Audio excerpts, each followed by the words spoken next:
આ છે ધૂમ ધૂમ ચટાક ધૂમ ધૂમ ચટાક. ચાલો જોઈએ કેવું વાગે ને. ભાઈ ભાઈ મને આ બોટા મારતા શીખડાવી દ્યો ને. અરે ભાઈ હું તો ગરીબ માણા હો, હું તો મારી રોજી રોટી કમાવા હાટું આ બધું કરું છું, પણ તમારે આ બધું શીખીને ક્યાં જવું છે? પણ મારે એમ નથી શીખવું, તમે મને હબોટા મારો, હું તમને પૈસા આપું બસ. કાઈ વાંધો નહીં, કાટ શર્ટ.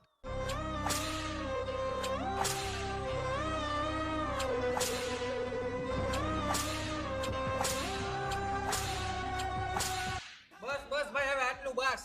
આલ્યો પૈસા. આવા નવા મુર્ગા એકાદા બે આવતા રહે તો આપણું ભરત ભરાઈ જાય. આલ્યો મોટા ભાઈ મારો રિઝલ્ટ. આ ભાઈએ તો એટલે ધૂમ ધૂમ ચટાકતા પ્રેક્ટિસ કરી. ખેલ છે તો જોઈએ હવે એને કેવું વાગે છે. ન વાગ્યો હવે આવી પ્રેક્ટિસ કરવા પડશે.